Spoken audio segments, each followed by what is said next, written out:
Well, good morning, everyone. Welcome to the Couples Academy show. My name is Hassani. And I'm Danielle. And every single morning we come to you for a conversation where we talk about love, life, relationships, marriage, the challenges, the complications, and how to overcome them. You know, on yesterday we were talking about controlling habits or signs of a partner, and it was a great conversation. We gave you many points, and today what we're doing is we're transitioning into a part two. But before we do that, this weekend we had an intensive with a couple who drove down from the Carolinas, and it was transformational. And for every couple is something different, Danielle. Mm-hmm. This particular couple, there was an issue of just transparency and vulnerability and opening up one's heart, and they were able to make tremendous breakthrough. That's what happens when you have uninterrupted time to go deep into a process that can begin to unpack some things. Yeah, awesome. And so, listen, guys, if you are in need of help, you know how to reach us. It's couplesacademy.org. You can set up a discovery call at 678-200-8996. But before we get started with the show, we want you to share, like, and subscribe. You can find us on Instagram, Facebook, LinkedIn, and that is our handle at Couples Academy. And we're going to go ahead and get started with the show. We'll be right back right after this. Let's get it. We're Hassani and Danielle Pettiford, founders of Couples Academy, a private practice dedicated to saving marriages around the world.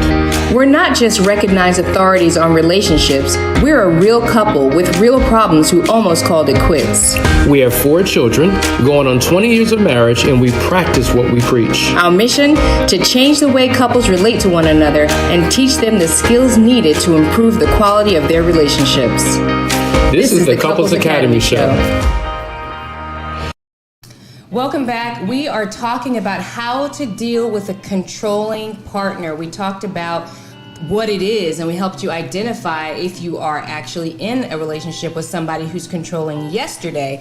But on today, we're going to talk about how to deal with it. And it's interesting. I overheard some conversations yesterday online scrolling through the feed about this post, tweets that Kanye West has been putting out about Kim Kardashian and her mother, and talking about how he feels like he's in an episode of Get Out, the movie, which is crazy, right? That was a movie. And calling them white supremacists and everything else under the sun.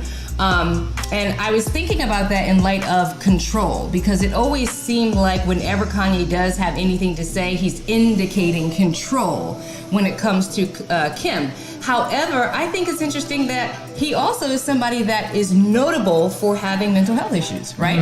It is said that he is bipolar. You know, it's not any mystery to everyone that he goes through all these ups and downs. And so what do you do when you have crisis in your relationship? You have somebody who appears to be controlling. You have someone else with mental health issues that might actually need some control or some guidance in some way. Matter of fact, yesterday somebody had mentioned, what if it's not actually control, but I'm actually trying to help this person help themselves, right? Because they don't know what's best for them. And sometimes we're in those situations. Yeah.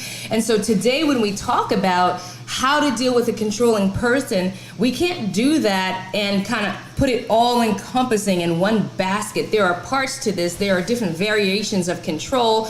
There are things that just happen on a day-to-day between us, right? Like, you know, if I want to decide where we're gonna eat for dinner, right? Do I get the control or does Hassani get the control? And do we battle about that? Or there are major... Say that again. Couples actually do battle about that. Couples actually do. Oh, That's true. Some couples, there are some folks out there that literally open up their eyes every day thinking of a way to get into some level of offense. There are some people that just live their lives that way. But when it comes to control, there are some lighter issues that we can look at. And then there are some serious issues, like who's going to control the finances, right? If I want to control the finances, but I don't have the skill, should I be controlling the finances? How do we ebb and flow through these things? And then there are major things like, you know, we have interventions for family members all the time when somebody is an alcoholic, or when somebody is experiencing drug abuse, or when someone has mental health issues. What are we going to do? There are many cases where other people have to take control of your life. So we don't want to put it all in one basket. We want to kind of break this thing down, if that makes sense. Let's get it. Yeah. So the first part of this is handling minor instances of controlling behavior, right?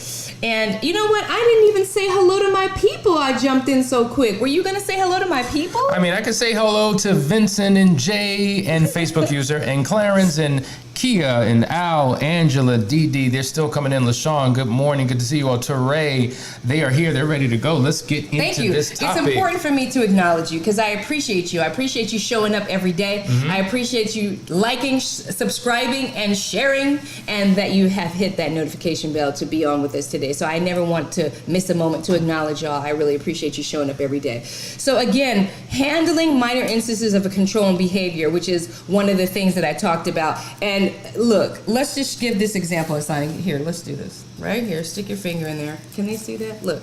All right, now pull against. Get your finger in there. Okay, now pull against. Pull against. Okay, do you see? Yeah. Frustration. Stop trying to control me. Tug of war, tug of war, tug of war. Right? But hold on. What if I just let go? What if I just release? All of a sudden, I'm free. That is the law of least resistance, which I've been learning quite a bit about and practicing in my own life. And what that looks like is there are some things that you just cannot control. And sometimes the best way to get in control of a situation is to get in control of yourself and how you're showing up in the instance. Because guess what? You can't tug of war with me if I'm not pulling. Can you? Right? Who's going to fall down? This is true. The puller. So I have to actually be a participant in the tug of war, and I don't have to be. It's the law of least resistance. So step one would actually be to stay calm, right? How often do you get into a heated battle about something? You have just jumped the gun. You have heard your spouse say something about, I thought you were going to wash the dishes. And it's like, I am going to wash the dishes. Why do you need to control me? I'll wash them when I get to it. I mean, how often does that happen? It happens. Right? And now we have spiraled down this drain and we're arguing about something super simple. And sometimes we often just need to stay calm. Yeah. Number two, and this is a really good one, ask the controller to develop a plan. Now, a person who likes to control always wants to be in the seat of authority, the seat of decision making, and they want to be able to say, it was my idea. And so one thing that you can attempt to do is say, listen, would you help me develop a plan?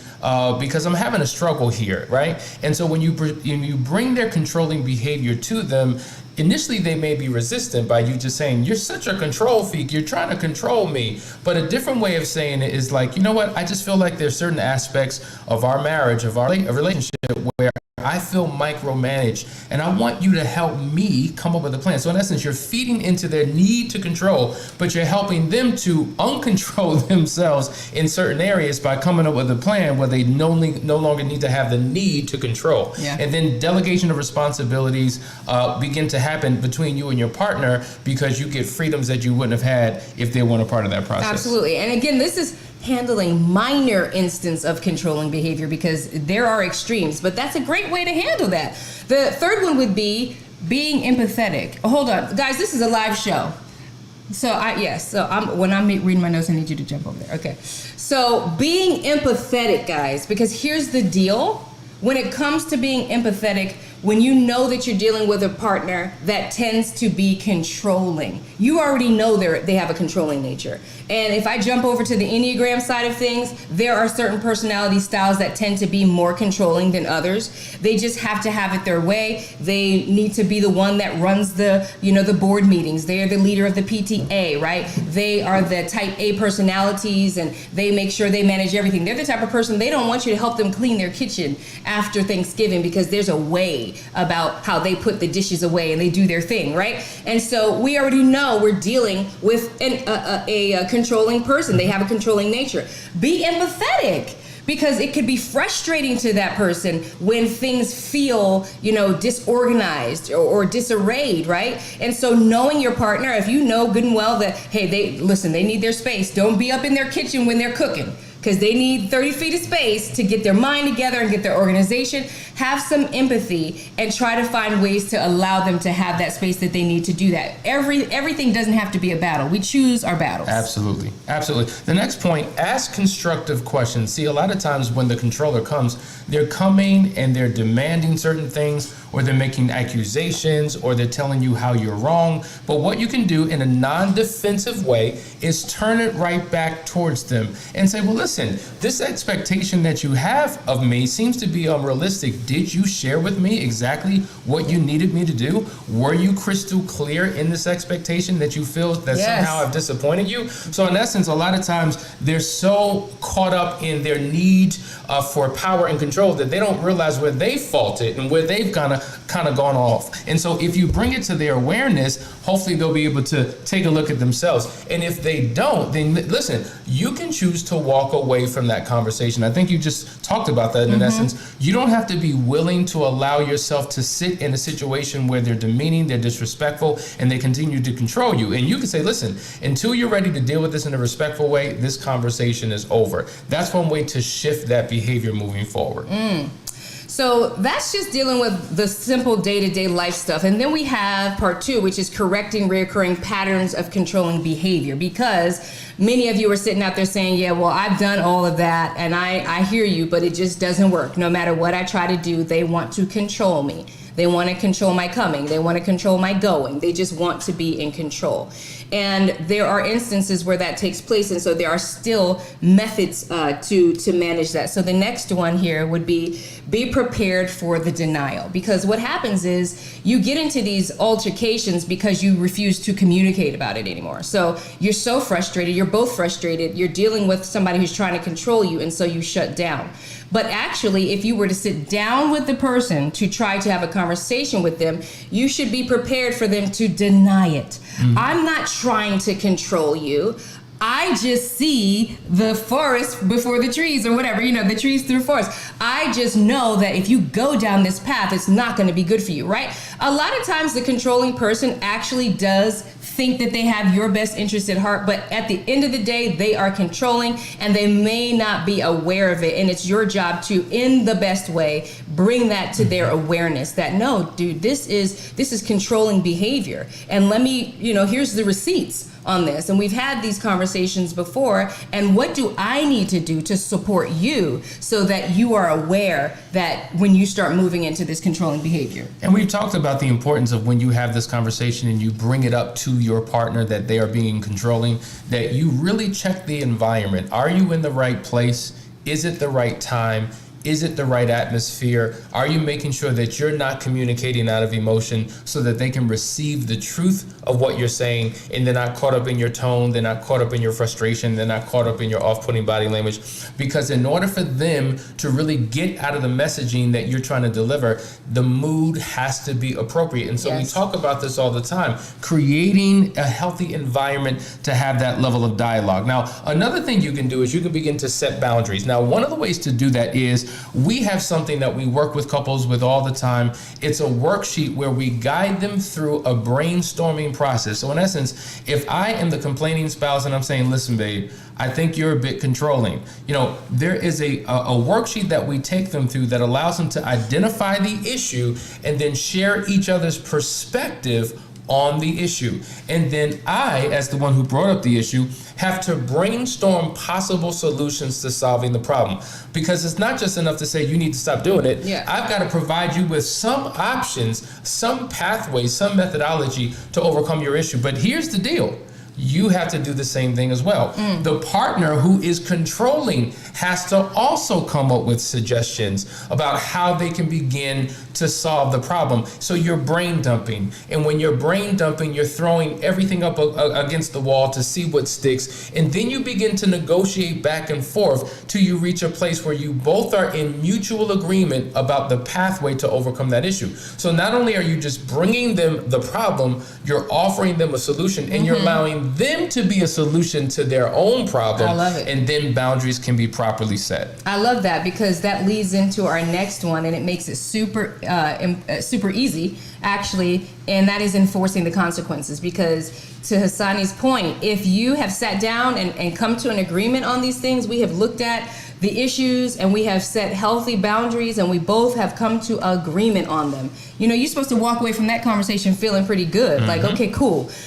We got this. But then you have crossed the boundaries because we naturally go back to our natural inclinations, right? We become unconscious again because those conversations wake us up to things that are offending our partner. And then we go about our lives and we go back to sleep and we start doing the things that we do. Hence why we have to have empathy for people, because not all the time are people doing it on purpose, right? But when they cross the boundaries, now you must enforce the consequences. And I don't like for people to say, bet I'm going to enforce these consequences on people. Now, nope, you've crossed my line. And now that's the reason for you to have some issue, because people look for that. No, it's not about withholding things and shutting people down. It's about, okay, we set these boundaries and now you have proven to me that I can't trust you to uphold these boundaries. And now I have to enforce consequences. And I'm going to just use a simple example so that people don't go militant on us with this. But you think about like a friend that might borrow your clothes, right? And never give them back, right? So you say to your friend, listen, I loan you clothes and I need you to give them back to me. It's a loan. That means one day I would like to see them again. If you set that boundary and your friend is like, cool, yes, I could do that, and then they don't, the consequence would be established that if you can't return the clothes that I loan you, I cannot loan you clothes. Do you see? It's not like we gonna shut people down, cut people off, ruin and end relationships. It's really coming up with practical boundaries and then practical consequences that make sense and protect your emotions. It's so interesting. When I was in college, I remember hearing this guy say, he said, listen, if you ever want to get somebody out of your life, let them borrow something that's important to you, because they won't give it back and that'll just end the relationship. And I'm like, wow, that makes a lot of sense. And I've thought about the things that I've loaned people and for years would never see it. And then when you ask for it, they mad at you. Yeah, I had to use that because actually that's the thing between me and my friend. Like, I be borrowing her stuff and not giving it back. So she's like, look, we're not loaning you nothing no more. It's just like, I just am so busy. I'm not trying to keep it, I promise. But you know what? To put that in the confines of marriage, like simple things, like, okay, everybody knows Hassani does not cook. I do most of the cooking. He can make some meat. I don't think everybody knows that. He can make some mean Now pancakes. Everybody knows that. He makes some mean pancakes. Even the kids say he makes the best pancakes, but he is not really the primary cook. And he doesn't necessarily know his way around the kitchen like that. So we have made a boundary about pots, right? Because my coated pots, Hassani would be in there cutting steak in a pot, scratching the enamel off, right? Remember those days? And so the boundary was, dude, you have to use plastic or wood in these pots. Otherwise, you don't use these pots. I will have some other pots that have already been scraped and scratched up that you can use instead of you using the good pots that are meant for using plastic and other things like that. So you can see how that's a healthy, logical, fair boundary within a relationship that's a real issue. Things like this happen all the time, like little issues that can mount, that all you need to do is establish a boundary or rule, and here are the consequences that you both agree to. Because the one thing about being in a relationship with somebody is that you really can't set consequences it's harder to set consequences within your marriage that you don't both agree to, because now you're at odds, and we want to avoid that at all costs. And so, another way of looking at that is by us having that boundary, it allows us both to remain in our area of competence, because we have different strengths and weaknesses, right? And so if you have a weakness, you don't want to get too comfortable in your weakness, because we all should grow and develop. That's why I can make some mean pancakes, because I had to get to the place where I could do that. A hot dog every now and then, a hamburger every now and then and again. But as I'm developing my area of competency, I remain out of that space until I become competent. And so in a relationship, to keep you two from fussing and fighting and arguing, going back and forth, just really have a conversation. What are your strengths? Stay in that lane. Stay in what your are my lane. strengths? Stay in my lane. And that's how you have something that's fluid. And that speaks to the whole financial thing. Like, if you're good with the finances, you handle it. If you're good with the house care and keeping up things, you handle it. Like, whatever it is that you're good at, you raise up in that area and set the boundaries. And boundaries sound so like, boundary. But it's so important to have them. And a lot of people neglect to have boundaries, and they end up feeling like, a rug just walked over and anything goes. Boundaries are healthy for you to have as an individual and as a couple. Absolutely. I want to jump over here to some comments. Kia has said, LOL, I hate others in my kitchen. And I understand that. Sometimes you really just don't want somebody hovering over your pot, taking a peek and looking. It's not done yet. It's like art, right? Do you want somebody to see your painting before it's done? You don't, because you don't have the full image and the vision of what's about to go down here. So stay out of my pots. So I understand that. Another comment is from it moves. Somebody's talking. ARS is what practical consequences are appropriate for infidelity. Now, that's a good one. Jump on that one. Well, first of all, that takes us to our next point, right? The next point is seek counseling. Like, it's got to be something that is a non-negotiable. If there's been an offense of betrayal, infidelity, cheating, whatever colloquialism you want to give for it, make sure you do your best to go to counseling. And if they want a relationship, listen, if you want to move forward, then this is what we're going to have to do. Period, point blank. Yeah. Because issues have to be addressed and resolved and restored. And not only do you need individual work, but you need work as a couple. And so that's why you want the marital recovery, the individual recovery process, as well as the affair recovery process, because it's critically important. Other things that you can do in terms of consequences, well, guess what? Trust has been violated. And so now there's got to be transparency in that relationship. So if you lived a secret life, if you compartmentalize aspects of your life, you can't do that anymore. Yeah. We have to get used to a new norm. And so if I blindly trusted you and it was violated, then we have to have a new relational dynamic. So the idea of just get over it, it happened, let's just move on, just trust me again, let's just make it the way it was. Well, there's a journey to get back to the way it was. And truth be told, I don't know if I want it to be the way it was, because the way that it was led to where we are in the first place. And so you need to, what we call, have a relational code of ethics or shared value system as to what life will look like. And these are just some practical things. Those are just a few, right? There's so many boundaries and consequences that you need to set as it relates to infidelity. And it gets into very granular details when we're talking to an actual couple on what that actually means for them. It's hard to put a blanket answer out there because you talk to one couple and they have a whole different set of values than us even, right? So it really matters your set of values and what it means to you. As a matter of fact, your boundaries are rooted in your values. And so if you don't know what your values are, and we don't know what your values are, it's hard to put a blanket statement on that. But to Hassani's point, very, very good points is what I wanted to say. And here's the other piece of it is, it's important that you have a shared value. I think that's one of the biggest challenges that couples have. They're not on the same page. They don't have any type of alignment. I think like this, you think like that. I do this, you do that. And we are as far apart as the East is from the West. And so when a couple comes together and they have their own relational code of ethics, so in essence it's saying, if it works for Hassani and doesn't work for Danielle, then guess what? It doesn't work for the marriage. If it works for Danielle and doesn't work for Hassani, it doesn't work for this marriage. Right. And if we're committed to this marriage, then that means that we're willing to really meet in the middle and not be so stuck in our own individual space to bring about harmony, to bring about togetherness so that we can move forward. And one more thing on that, because most couples that come to us are not there yet. Right? The reason why they come to the Couples Academy's door is because they did not have a shared set of values. That's what brought them to us. And so the hope in that is that we can show you how to have a shared set of values and boundaries that you set around your marriage to protect you from the outsiders.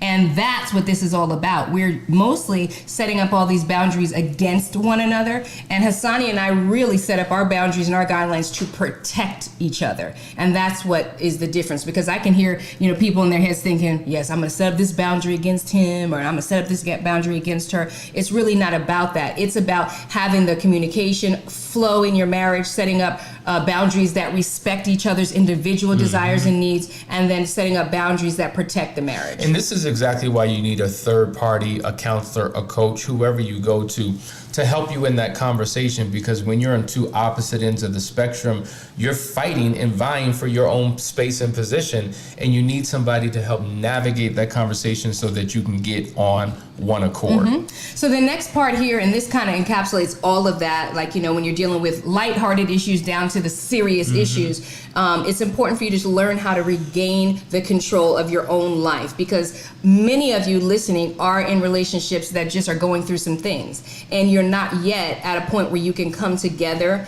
and work these things out with your spouse. What's the next one here? The first point is do not allow yourself to be isolated. And that's a big one, because oftentimes when you're dealing with serious control issues in your partner, the first thing that they want to do, and we talked about this yesterday, is isolate you. They want to isolate you from your friends who love you and will speak life into you. They want to isolate you from your family, any outside influence that would kind of help you to see, okay, this isn't healthy. Because a lot of times a controlling person that is trying to manipulate and run your life, they don't want you to think outside the box. They don't want you to think at all. They just want you to do what they say. And so don't isolate yourself. Reach out, find somebody that can speak life into you and give you balance and help you to actually see what's going on. The next thing you have to do, and this is so critically important, you have to learn how to avoid internalizing criticism, because your spouse, who's very controlling, can be very judgmental and very critical and point out every fault, flaw, idiosyncrasy, everything that you have that they do not like. And it's very easy for you to begin to internalize. And now you see yourself through their lenses.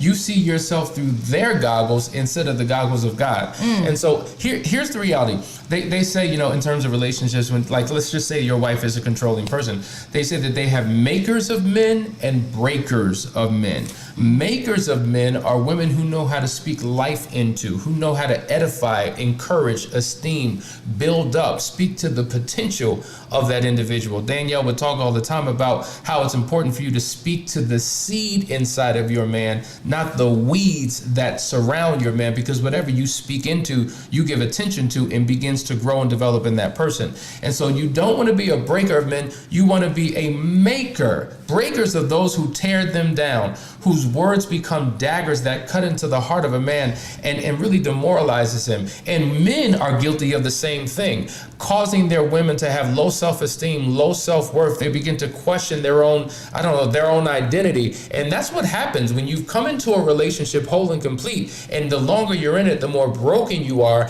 because you're listening to the voices of negativity, doubt, fear, and lies that now begins to consume you. And isn't it interesting how, you know, folks tend to attract folks that know how to get to the nerve that they have, the actual nerve, right? Whatever the idiosyncrasies or issues that you feel about yourself, whatever your insecurities are, they learn them, you know, especially narcissistic controlling people, right? They know how to control you and speak things, negative things to you that you already thought about yourself.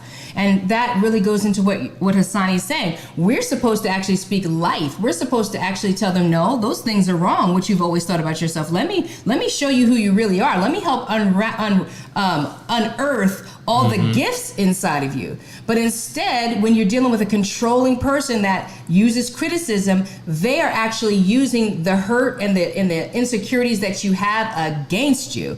And so now you're battling that. So you have to be aware of it. And you have to, as Hassani says, go to self and know what God has put in you, and hold on to your personal values when you're dealing with somebody who's using criticism. And that brings us to the next one. Don't feel guilty. Okay? Because what'll happen is when you're dealing with somebody super controlling is that they will use guilt to hold you there. Things like, you know, you owe me. I was there for you when. And all these things, when you try to get your voice, and say, you know what, I'm not going to be controlled by this. I'm actually going to go talk to my pastor and let him be a third party in this situation, because for years I've been asking you, can we talk to someone? And you've been controlling me, so I've had no one to talk to. So I'm going to go talk to somebody who I know is safe and secure, who is neutral, right? Because what we don't want to do is blow the whole thing up by starting to talk to family and friends. And oh my God, I saw this Facebook Live the other day where this husband literally recorded his wife cheating, calls his parents in, invites her over, acting like he was going to gift her with something, and then blows up her spot in front of the whole family. Her recorded voice cheating and making plans to go be with another man.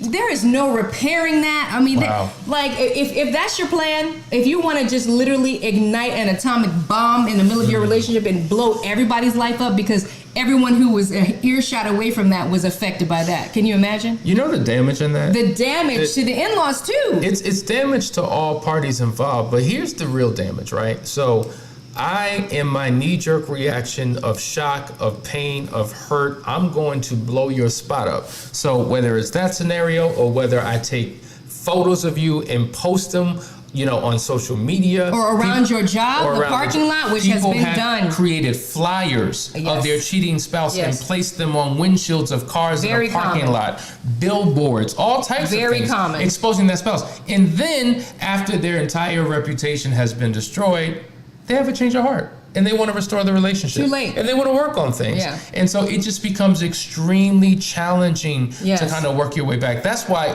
when this thing first happens, you want to keep that thing locked and loaded and closed in a safe community before you release that to the world. Right, but to the point not to feel guilty about, reaching out and getting the support that you need. Don't take it to the extreme is the whole point, Do what is necessary to get the help. And that's what this is all about. How can I help my marriage? And if it means stepping out to somebody who's safe and secure and having a conversation to get some insight, then do that.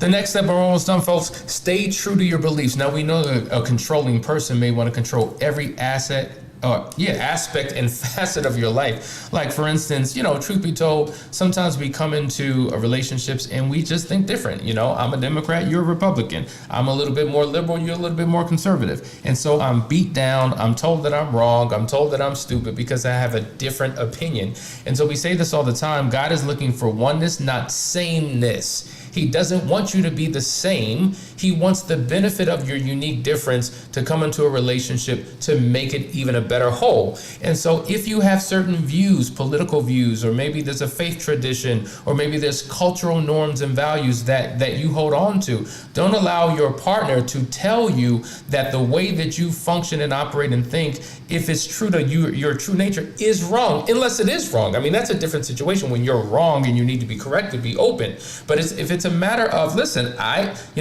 like such and such, and I shouldn't be beat up and told that I'm bad for liking such and such. If you like me, you will like that I like something that's uniquely different and speaks to my heart and my interests. Yeah, as we always say, if you like it, I love it.